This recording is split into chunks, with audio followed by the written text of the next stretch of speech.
We have to learn to let go and allow life to happen through us without any judgments, without any preconceived notions, just allowing life to be what it is.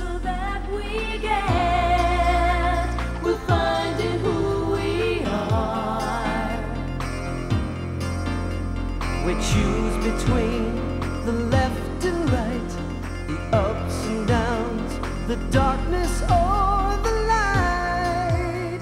We're finding who we are. There's only one reform in life.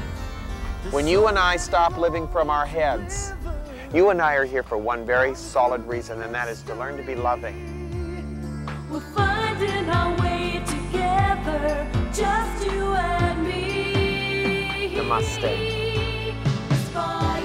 The effort that we make is very important, and the choice is, do we make it outside or inside? We're going to be working on the Eightfold Path of right effort.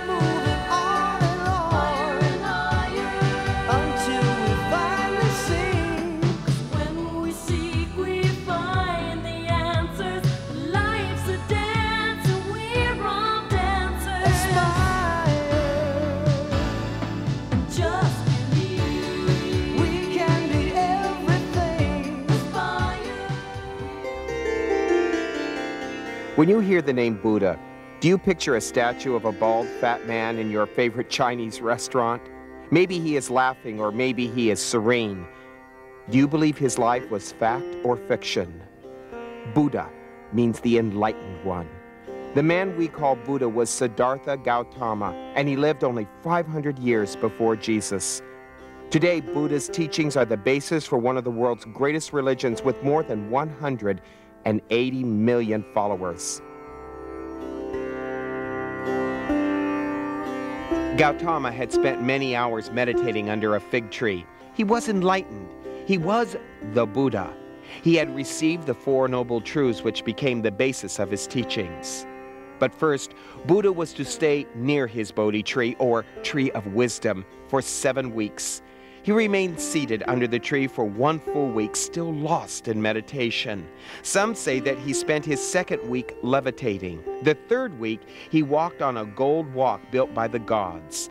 His 4th and 5th weeks, he spent contemplating how best to teach his discovery to others. It was during his 6th week that Buddha's encounter with the Snake King occurred. He was meditating by a pond when an unseasonal torrential rain began to fall.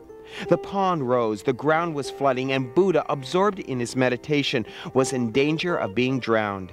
The Snake King lifted Buddha upon his coiled body and spread his 7 hoods over him for protection. Together, they stayed in that position for a 7-day tempest. Buddha's meditation was undisturbed. His cycle of illumination was complete. It was time for the Buddha to share the Four Noble Truths. His first step was to travel to a hermitage called Deer Park to find the 5 monks he once studied with. After experiencing some doubts, the 5 monks came to recognize that their former companion was indeed the Buddha and asked him to share his teachings. And so Buddha gave his first sermon. He taught his new disciples the Four Noble Truths and the Middle Path. We will explore those teachings in the next program.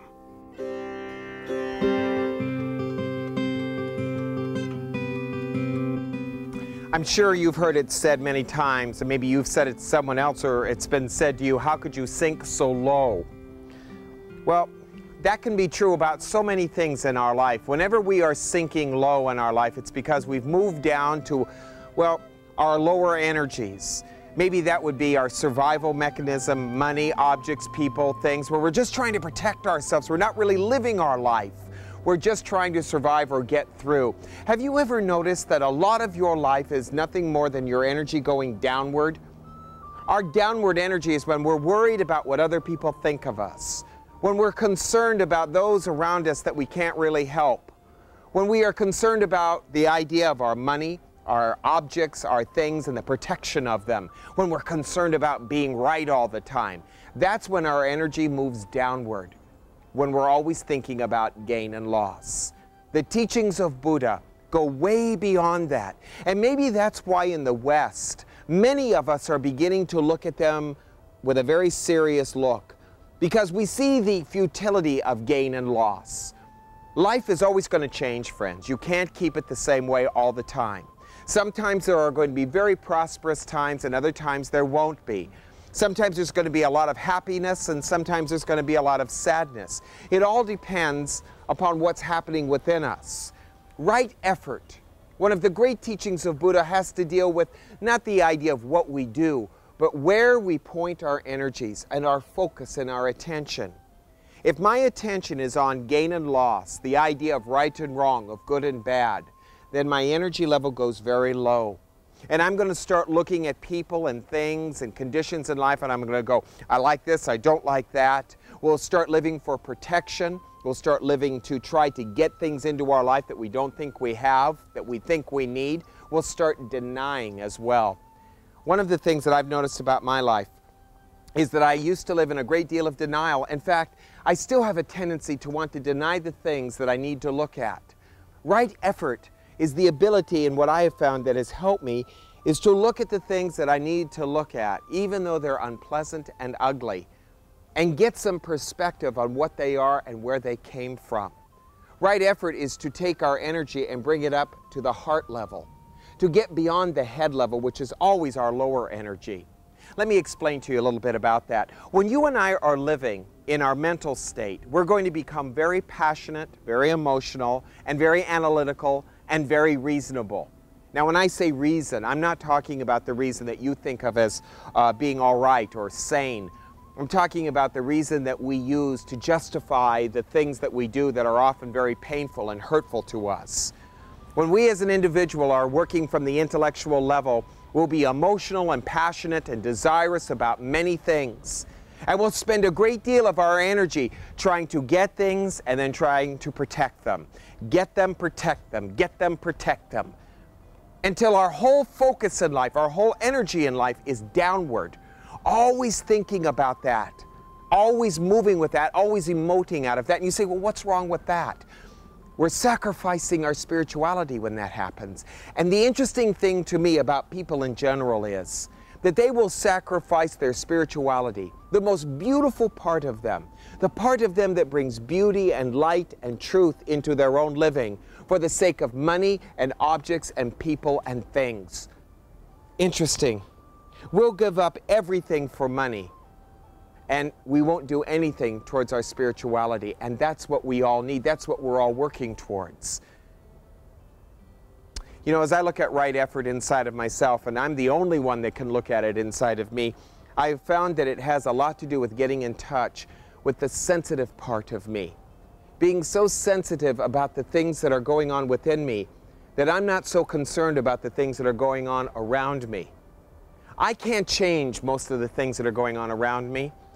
In right effort, I'm not trying to do anything out here. Right effort is just watching myself. Do you know what it is to be a person's best friend? To be a best friend to you or to another person is just to sit with them. To be so intimate with them that you can sit with them, not trying to change them, not try to rearrange them. And the same thing is true about us. If you need to be your own best friend, and that is right effort, you will do so by sitting there with yourself, no matter what is going on around you. And instead of trying to control your life or get something out of life or get something in your life and get something away from your life, you'll sit in your life and you'll watch how things come, arise in your life, and then move away. And if you can practice that, you are starting to work towards your heart and less towards your intellect and your passion. And it's in that particular moment that the deepest treasure of our life is found. Because the treasure of your life is not in what you have. The treasure of your life is in who you are. Right effort is the direct effort we make towards our heart and towards real livingness of the heart. I'm going to go away just for a moment. We'll be right back and we'll continue with right effort.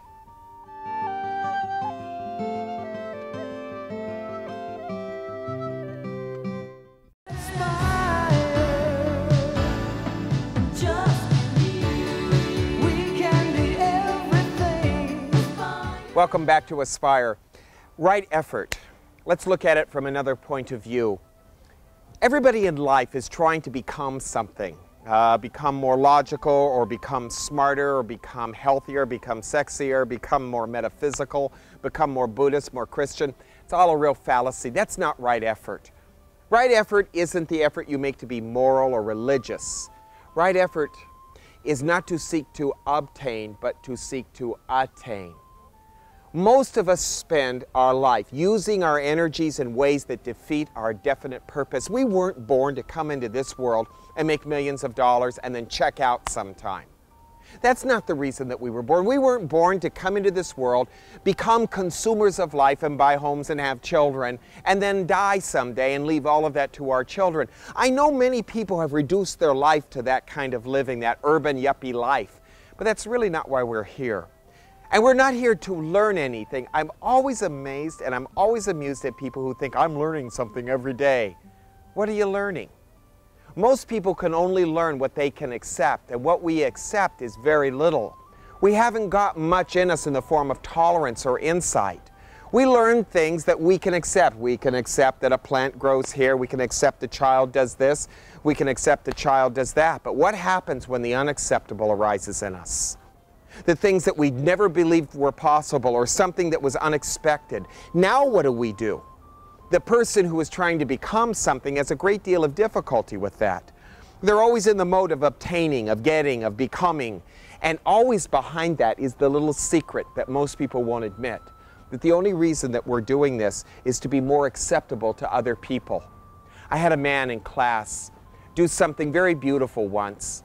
It was very moving. You probably had to be there to feel it, but I was doing a workshop and I wanted people to see their obsessions. And through a little meditation practice I did, and he was journaling in his workbook, he said something quite profound to all of us that we all understood. Everybody in the class.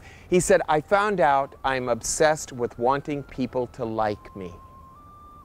I was deeply moved by that, because if you will see, everything that you and I do in our lower energies, focusing our attention on the wrong place, is to get people to like us.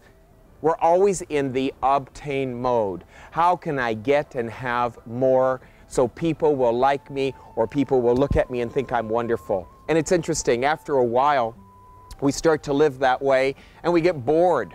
And then we think, well, maybe I should start becoming spiritual, whatever that means to them. And when they get to the point where they want to be spiritual, the same mind is working that made all this money or had all these people like them. And that same gaining, analytical, desirous mind goes on trying to obtain knowledge. And they'll read a little of this and they'll read a little of that, and they're a walking metaphysical encyclopedia, which means absolutely nothing. There's no deep experience. That's the obtainer. And Buddha would say that would be wrong effort. Right effort is what I'm seeking to attain. To attain means to climb to a higher level inside of us. To go to a different place, I should really say, and that is the heart. The head will always seek to be desirous, and you'll never achieve enough when you're up here. But when you attain to your heart, you have moved to the most powerful part of you. It is the part of us that is eternal. And to attain to the heart means that we don't gain anything. It means we have to lose everything. Jesus tried to teach us this also in many beautiful ways. He told us that if we didn't or weren't willing to lose everything for the sake of a higher purpose, that we could never get there. Your heart is the most powerful part of you, but you'll never get there until you're willing to give up everything you've obtained. All of your prestige, your ego, your pride, your attachment to knowledge, and your concern for what other people think of you. When you're ready to do that, something very beautiful is then possible in your life. Life is finally possible. When you're not concerned about what you know and who thinks they know you, and pleasing people and getting money and survival and worried about gain and loss, then you're finally in the position for life to happen. And that is what Buddha meant by right purpose, right effort, right livelihood, right thought, right seeing. All of these then start to merge together, and we begin to see that right effort is moving towards the heart, not the head. There are very few people in the world today who are willing to make that journey inward. We are so outwardly oriented and moved by the stimulus that we see around us that we have forgotten the most beautiful part of us, the most intimate part of us, the most powerful part of us, our spirituality. Maybe this week you could watch that a little bit to see how you have sacrificed everything in the outer for something in the inner. And if you are willing to make that effort, you will find that right effort, the teachings of Buddha, have a great deal of significance in your daily living. We'll be right back. Don't go away.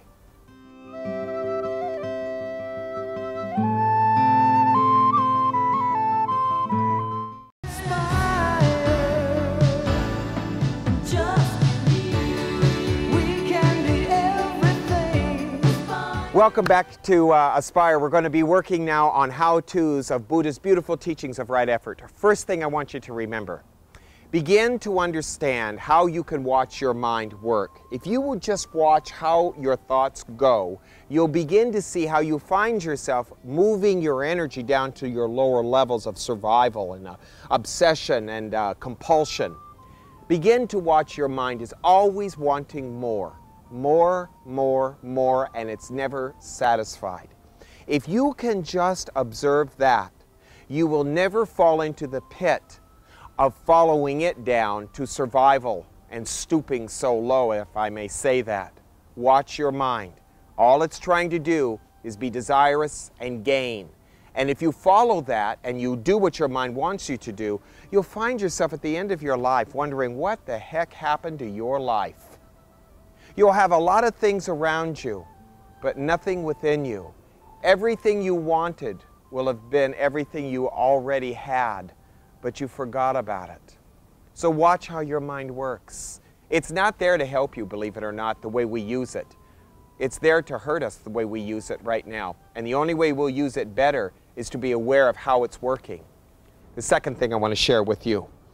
This is a hard one because most people won't allow for this, and that is let there be a humbleness, a humility within you.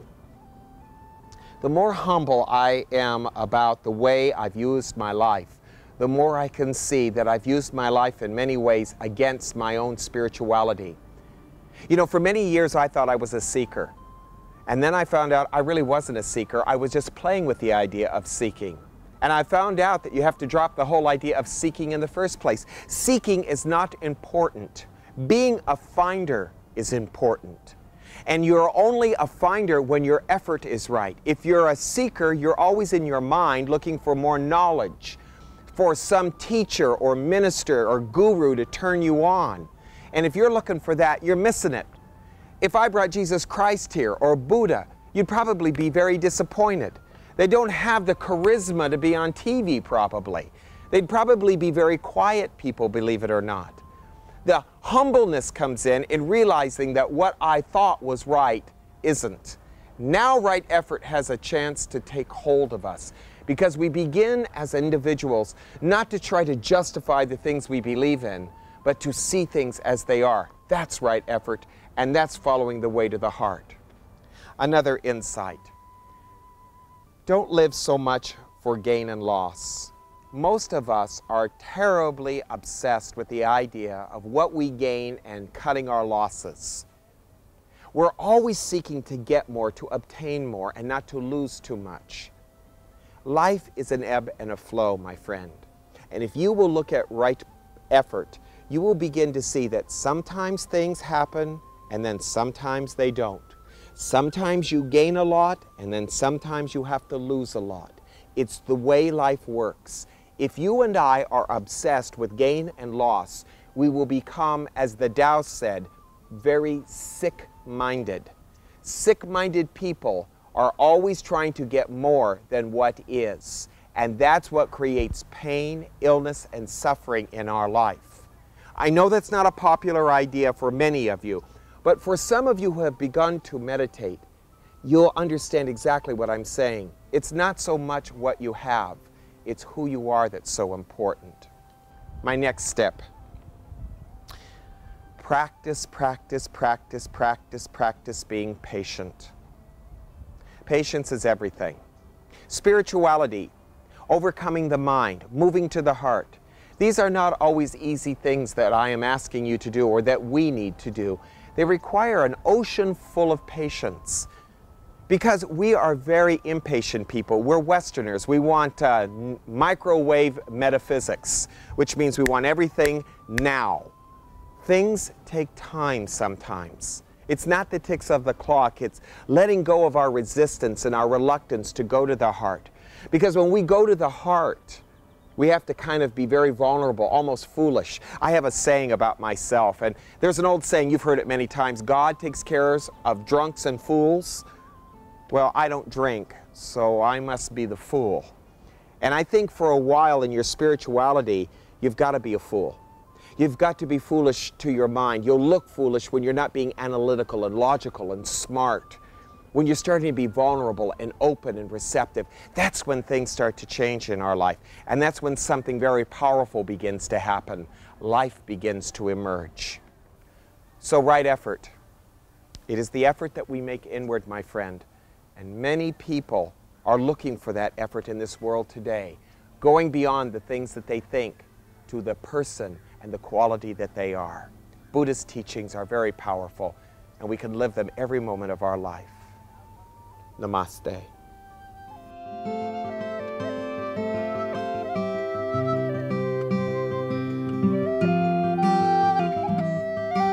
Right effort. It's an inward effort that we need to make in our life, not an outer effort. And so much of our life is spent on the outside, making outside efforts, trying to manipulate and control our life.